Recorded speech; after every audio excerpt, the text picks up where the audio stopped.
Good morning. Good morning. I live in a house of chaos today. I have 3 cats and a dog, and they're just everywhere. Good morning, Cindy. Good morning, Barb. Good morning. Oh my goodness. So today is one of those. Oh, Jesse's here too. Hey, Jesse.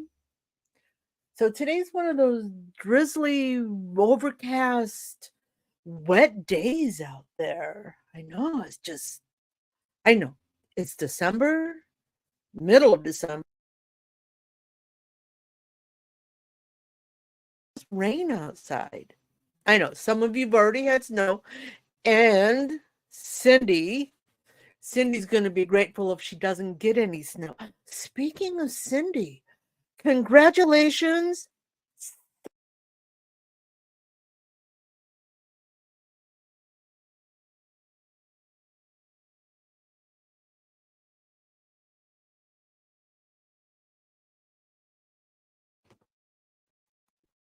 Got to be a very proud moment.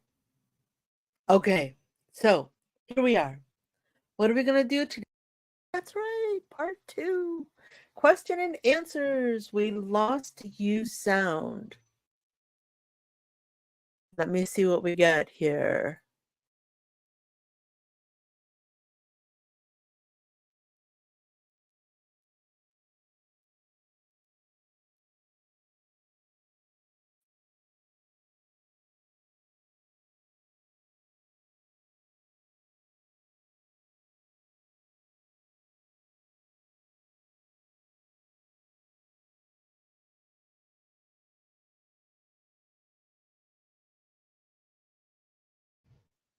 Can you hear me now?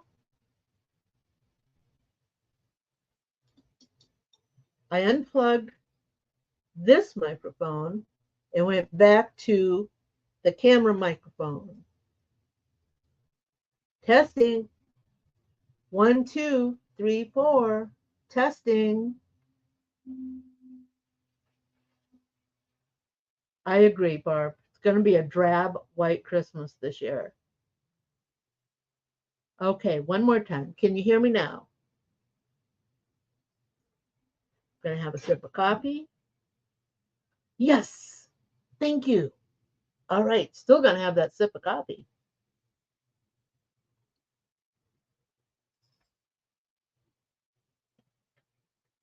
Okay, so you know what today is? Today is part two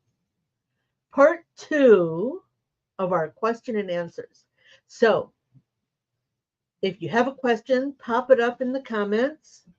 Oh my goodness, now I have cat chaos. Pop it up in the comments and we'll get right to it. In the meantime, I just read a question in one of the groups about doing applique. So we're just going to make this cute little star. This cute little star represents, good morning, Woody. Woody's here. Woo!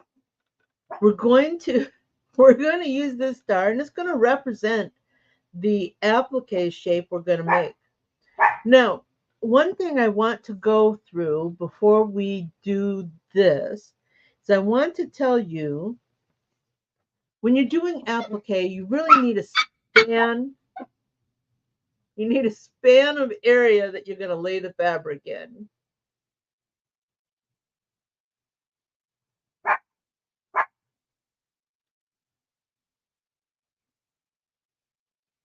Kelly from Wilcom says the dongle for the new DE version is not available yet.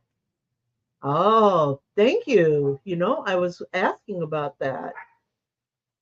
Okay, so when you're doing applique, you want to make sure you have a span of fabric. And how do you know if you have a large enough span? Well, here's what I'm going to show you.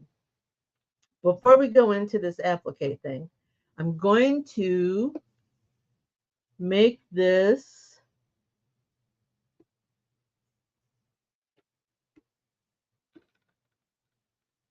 This is a typical satin.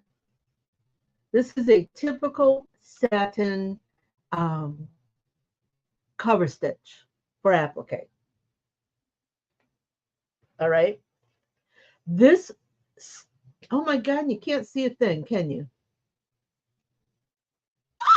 There we are.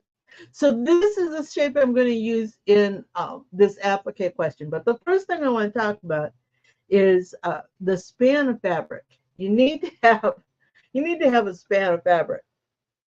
This particular shape is using a 4mm satin as the cover, and it is about 5 inches. This is about 5 inches. Now, if you take this applique, and you only want it to be an inch, but you still have to have 4mm to cover that raw edge. So if we go and we make it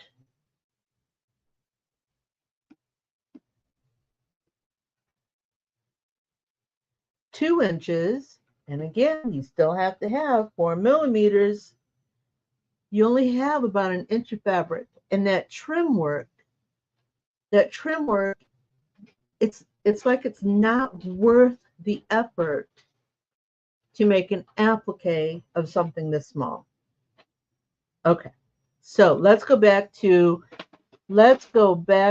our previous question, the question that started this thought. Oops, wrong way.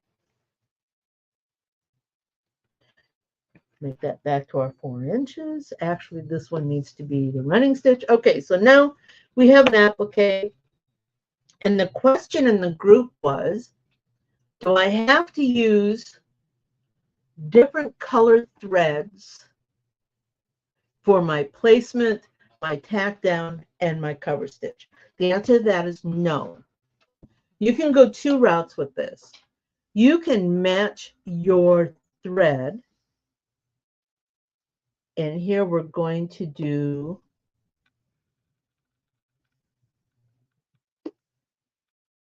and one more time. Okay. Well, that was kind of creepy. Here, let's get rid of that one. And one more time. That's still creepy. Okay. So you can go one of 2 ways. You can use thread colors that match your background fabric for your placement and tack down. So for example, my background here is blue. I'm going to want to use a blue thread for my placement stitch and my tack down. And then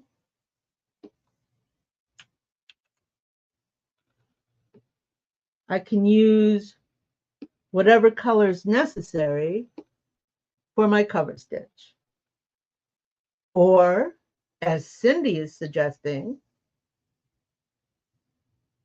if my applique fabric or my applique material, because you don't have to use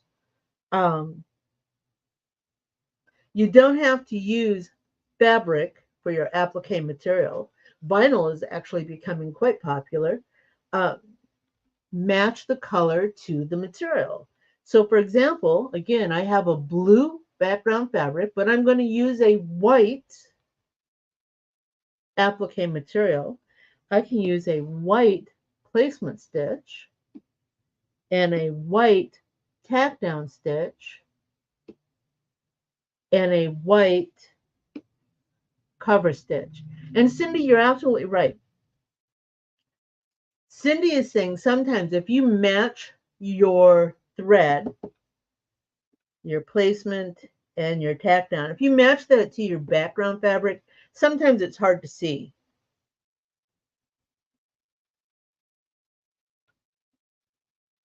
The other thing, ultimately, the thing you want to avoid is to have your tack down and placement stitch, and tack down show through your cover stitch.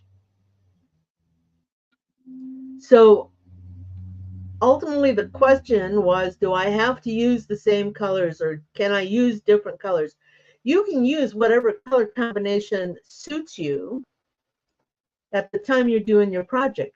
Just try to think ahead a little bit and determine how those colors are going to play with the overall stitch out.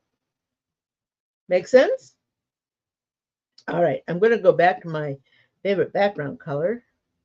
We're going to get rid of our star. Any other questions out there? Okay, going for another sip of coffee here.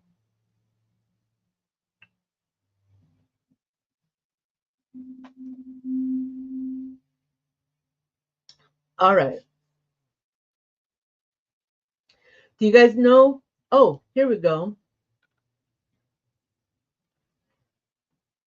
Let's see. Woody says, so last minute personal holiday project. We've got an ugly sweater video party with our favorite band on Tuesday. So I was going to embroider a tree on a hoodie and use our black skulls as the ornaments. That would be so cute. I would like the tree to be more realistic, needly, but I don't want to spend 10 hours making 100,000 stitches. So the question is, do you know of an effective method to make, how tall, Woody, how tall do you want this tree to be on your shirt? Give me an idea. Because I'm not about making 10,000 running stitches to make tree needles either. I think one of the things that you should consider is doing an applique. Run to your local fabric store and find a green full size, 10 inches. Find a green a green fabric that might have some texture in it, something to offset, because we don't want to fill that whole space, that whole 10-inch space, with thread.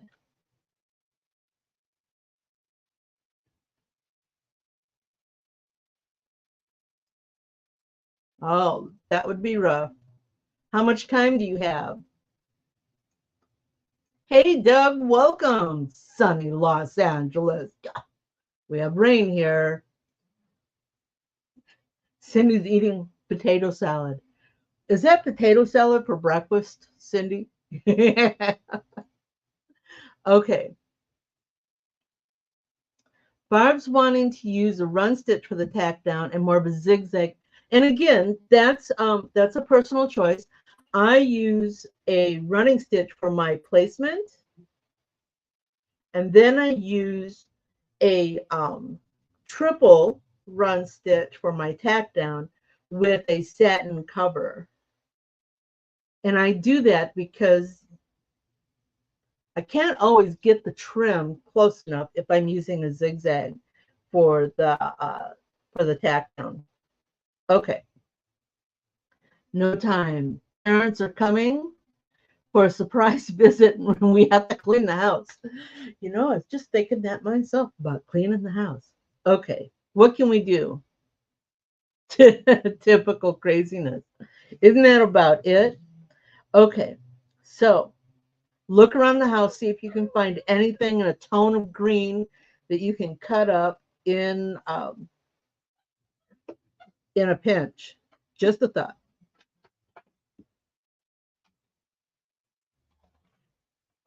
We're going to make a tree here.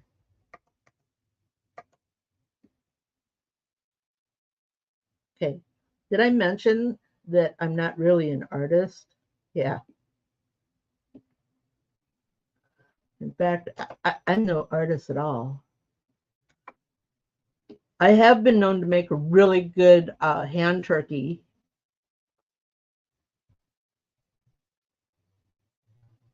So we're going to kind of duplicate, and we're going to flip. Then we're going to tilt because, oh, come back here. I'm working with the DE version of Wacom, and I have to say, and I have a new Wacom tablet, so you have to do some settings. Okay, so we're going to make this tree. Look, it's a tree. All right, so that's a tree. Hold on a second. Oh, now she's after the cat again. Oh my God, the chaos. So this is, gosh, this is even a short tree. We need a 10-inch tree.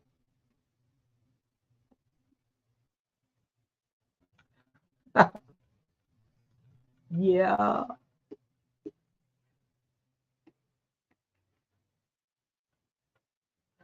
And okay. So the thing about this tree is we don't want to use a complete fill stitch because it'll take massively forever and it'll be really heavy. Even on a sweatshirt or a sweater, it'll be really heavy. So what are we going to do? We're going to give our tree a trunk.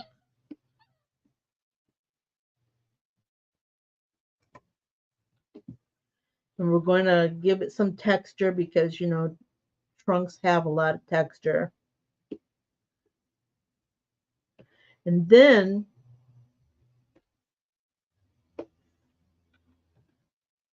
we're going to place our branches.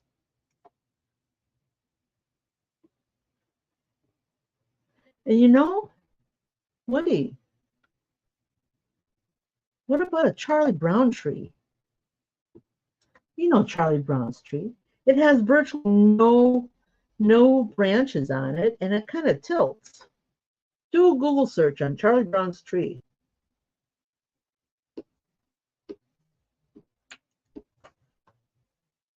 We're going to make these satin stitches. We're going to go back to metric because I like working in metric. We're going to make them 6 millimeters. We're going to get rid of the underlay. And then we're going to make a jagged edge. You ready? Let me go find my jagged edge. Where's my jagged edge?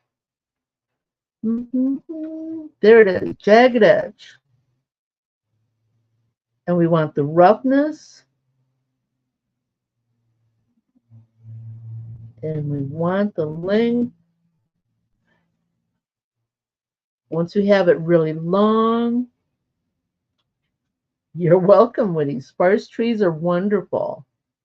And we're going to go over here.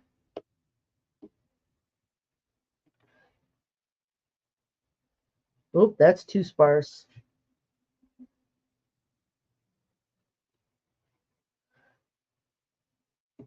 And what happens if we pull this down some?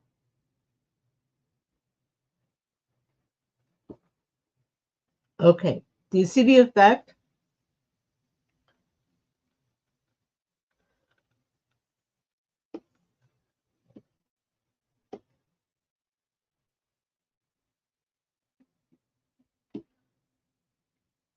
And of course, our branches are actually green.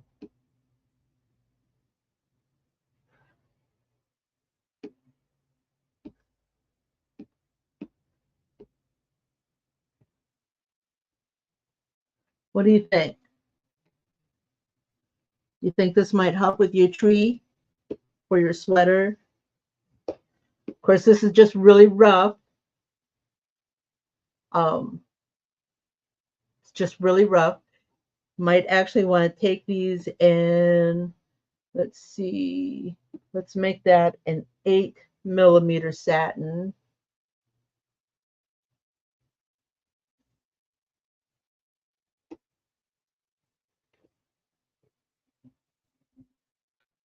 with a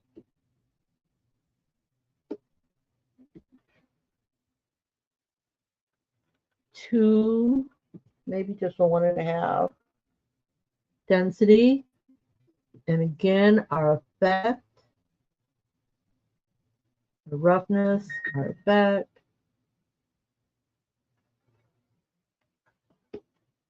So anyways, play with it. Yeah, you won't need this outline. The outline was just as a shape. Okay, where are we going? Barb. Let's see what Barb says. I think backing the application with a light heat bond allows for a closer trim. And then press before the final border, especially on unraveling fabric. There is a product. It's Fusey Mist. Let's go over here to Cindy. Yes, that's helpful. I come from the Tackle Twill base uniform days. The Pro Twill had a heat press type backing. I'm gonna jump over to Google real quick. See if I can find this Misty Fuse. I really like this stuff. Copy image. And paste. Nope, it didn't take.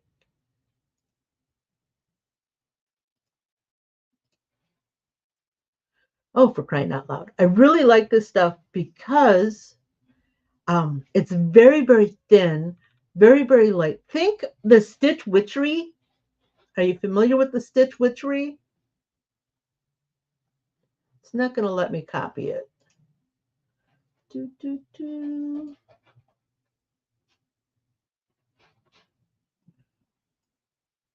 Yeah, we're taking the long way, people.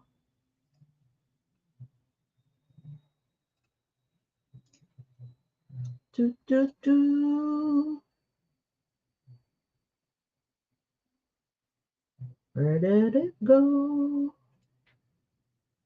All right.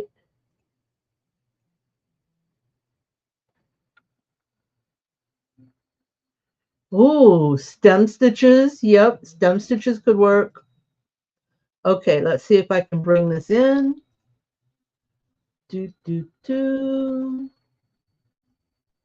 Where did I put them?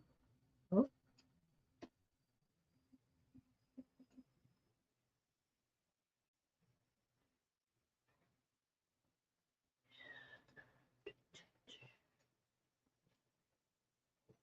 I brought in 2 pictures because I want you to see just how light and thin the stuff is. Can you see that? It's Misty Fuse. It looks like a Stitch Witchery, but it's a yardage. And it does come with a backing. So the top layer, no, this one does not come with a backing. Sorry. It does come, you can get a Teflon sheet. So anyways, the top layer, you can fuse that to the fabric. Use your applique fabric, trim it up, press it into the fabric. Oh, Barb, you haven't tried it yet? Just make yourself a little circle and practice with it. You will love this stuff. So Stitch Witchery for your applique. Let's see. Growing up, we used it all the time. Yeah. Stitch Witchery. It's amazing. Okay, where are we? So we made a jagged Christmas tree, roughly. We talked about applique, talked about Stitch Witchery to help hold that applique in place. Are there any other questions? Barb, Barb's saying that you can get stitch witchery by the yard, more than an inch wide. See, I always thought stitch witchery always came on a roll of, whatever, 10 yards, but was always maybe about an inch wide. Oh my goodness. Barb, you're a genius. Stitch witchery. Who knew? Barb knew. All right. So while we're here, any other questions?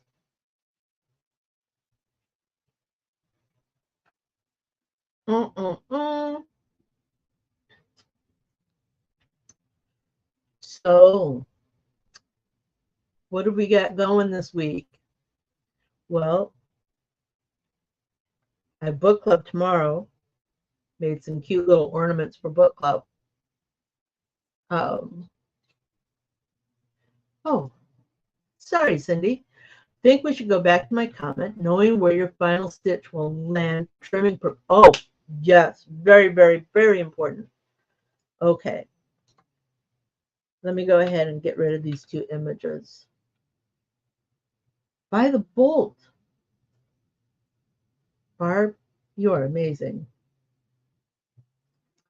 So, yeah, let's take our star again. We're going to make our star.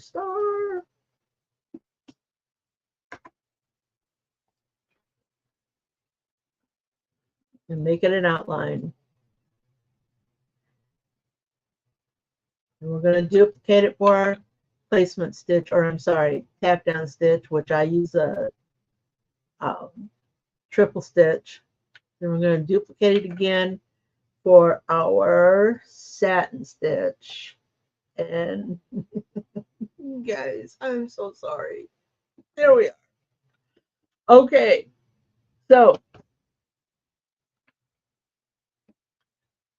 that was wrong. Here we go. Remember, our satin stitch in my world is 4 millimeters. Let's make these two different colors. Okay. So how do you know where your trim line is going to be?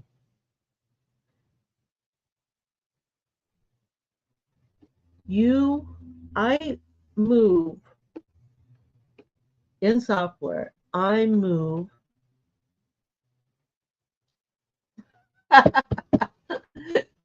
Thank you, Cindy. Cindy says that she knows what we're talking about. She just likes to see it too. This is a visual medium, isn't it? Okay. So if you bring in software, if you bring your tap down and your placement stitch on top of your run, you can see that stitch is running directly down the middle of your satin, which means if you're using a 4 millimeter satin, you only have about 2 millimeters to cover. 2 millimeters. This is my little ruler. If you look at 2 millimeters on your ruler, it's less than the length of short fingernails. How can we get more space? Well, if we take our placement and we adjust it to be a 97% of our total, it moves in. So we can do the same thing with our tap down, and that'll give us about 3 millimeters. But my biggest fear with that is push and pull. Push and pull. Is it going to show on the other side of our satin? We won't know until we test. A test is going to use the stabilizer, the fabric, and the thread. And that's going to prove out where our stitches are going to land. And again, you don't need to do anything drastic. You don't need to test the whole thing. Just test one of the elements, in this case, our star, and see what it gives us. The other thing you can do,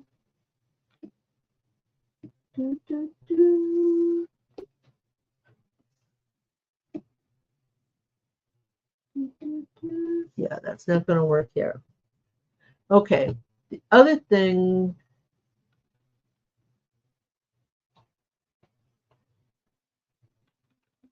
all right, Anthony's got a question here. Let me read it and see what we can come up with. Oh, we're going long today. Are you guys okay with that? Can you talk about when to use remove overlap and not to when stacking 2 layers of film? I'm doing a zebra on red and I need to use both white and black fills without a million stitches. All right.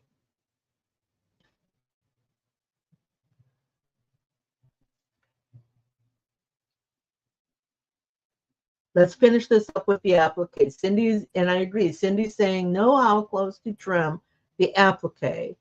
Will the satin go inside or more outer edge? You want your satin stitch to fall, because this is your raw edge here. Let's see if I can do this. This is your raw edge. Oh, that was terrible. You want to make sure that raw edge is trimmed. So you want to trim it as close as you can to your stitch line. Very important. Or you'll have little threads of showing through.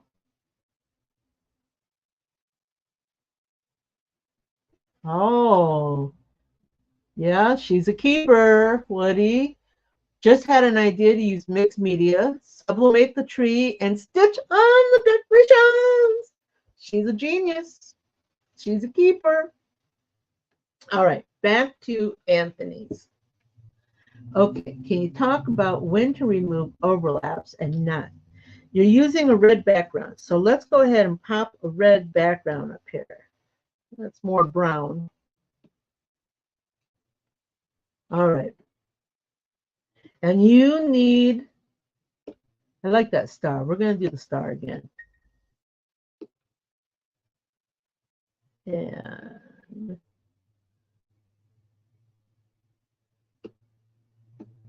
oops, we only need 2 stars, silly. You need a white star and a black star.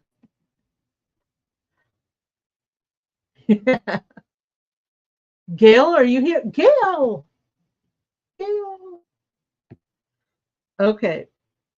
So, Anthony, can you see right off at default densities of 40, of dot 40, your red is still showing through the white. Can you see that? If I change the underlay to a double tatami, that's going to give us a little bit more loft on our fabric, but it's still going to show through. Now, I have what I call a 3-layer rule. This is 1 layer of thread. This is 2 layers of thread. If I had a 3rd star here, and I'm going to duplicate this one.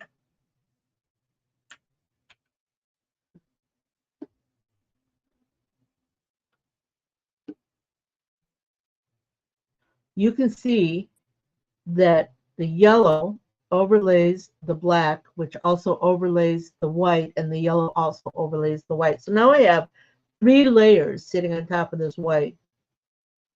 That's 3 times the density. So I am going to remove the hidden stitches. Now, depending on your software, you can do this a couple of ways. We're just going to do the old-fashioned cut. So I'm going to find my little knife tool, and I'm going to cut, leaving about 1 millimeter.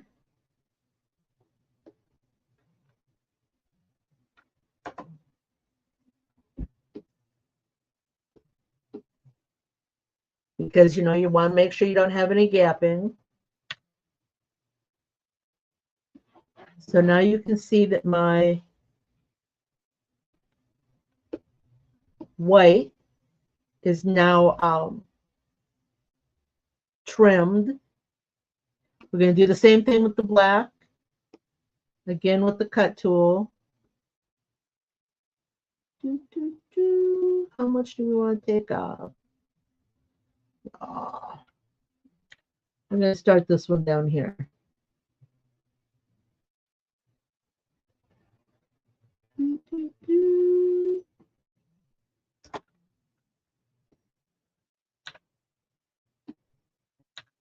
Whoop, took too much. Okay, but still, look at this. We still have some show through. Our red is still going to show through. Can you see that? Even after we've doubled the tatami to give it some more loft. So what do we need to do? Anthony, I use a color blocker. See if I can find it here. It's a topper. Okay, it's plastic. It's a sheet of plastic. So search Amazon for color blocker. It's a sheet of plastic. You can get them in assorted colors. Embroidery. Do, do, do. Yeah. Embroidery, color blocker, copper. Yeah, it's not coming up. I will find the link and I will put it in the comments on my.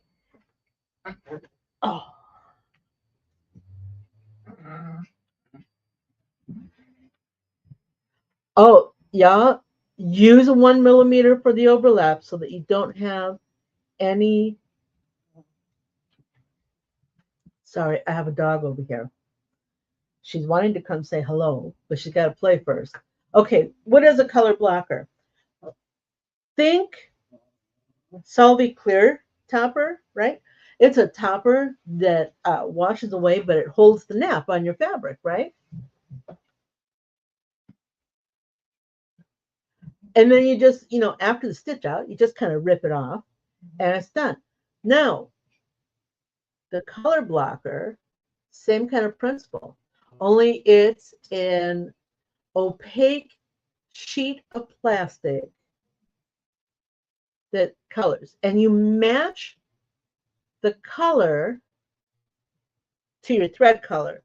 So, for example, with our white star, I would use a white color blocker. Like Mylar, only more permanent. Cindy's saying like Mylar, and you're right.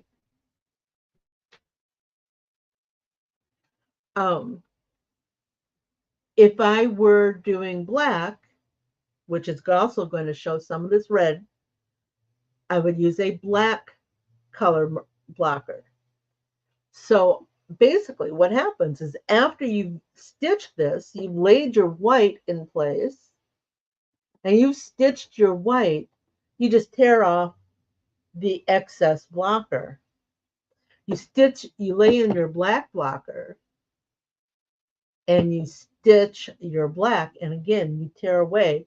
And that actually blocks the red from coming up.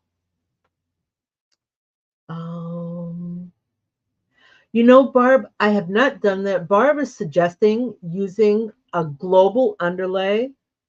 And for those of you that don't know what a global underlay is, we'll get to that in just a moment, Barb. A global underlay in this particular situation would be a stitch pattern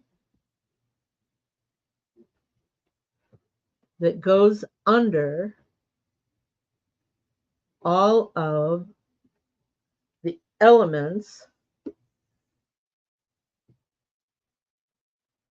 of your fills, but without an underlay of its own. So we remove the underlay of its own, and we open up the density. Because remember, it's an underlay. All right. And what Barbara's suggesting is that we take that global underlay and make it a more neutral color, it would give some additional loft to make sure that that's going to work. And it can, but to make sure that's going to work, test. And again, you don't have to test the whole massive file. Just make yourself a little 2-inch circle and test using that. Barb has a concern about stiffness, especially if you want to have a softer feel. Barb, the topper,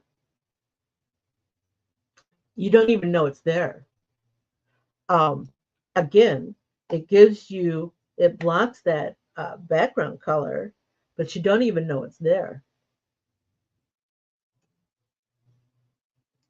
When I first started, back eons and eons ago, I used to go to the Dollar Tree and purchase their plastic tablecloth coverings. And even before that, I would use, depending on what color I needed, I would use those a disposable plastic shopping bag, the kind they give you at the store. They put all your stuff in. Works great as a color blocker. And again, it doesn't weigh anything. It does not wash away. And yes, Barb, it is. It's washable. It's permanent. It doesn't shrink up.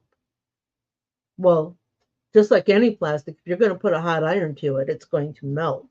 But, general washer, dryer usage, not a problem. And the stuff's amazing. So, yes, I will make a point to put that in the comments on my YouTube comments. And with that, we're at 45 minutes. I should probably let you guys go. Holidays. Now, before we go, I need to let you know, next Saturday is our family holiday Christmas. So I will not be here next Saturday. All right. I will not be here next Saturday. Have book club tomorrow. Family holiday on the what is that? The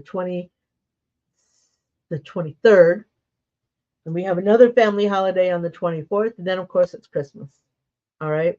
So I'm not going to see you here next week, but I will see you out there somewhere. So you guys all have a wonderful Christmas.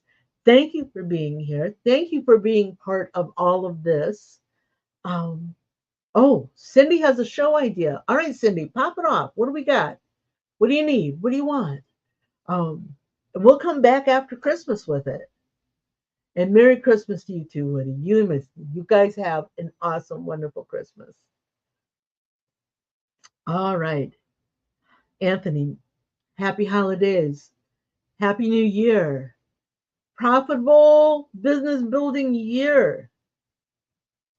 All right. Okay. So, oh, Cindy, that's a good idea. Merry Christmas, Barb. Put a project topic out there and then have everyone say how they would do it. I like that idea. I like that idea. We can post it so it comes up after Christmas. All right. Thank you, Cindy. That's an awesome idea. Happy holidays, everybody. You too, Gail. Have a great Christmas, everybody. I'm going to go over to the banner now. Oops. And wasn't that fun? Do you have more questions? Do you want to learn something new? Join me at quicktostitch.com for coffee and conversation, and we'll talk about it. Embroidery machines, designs, and business. Hope to see you soon. Bye now.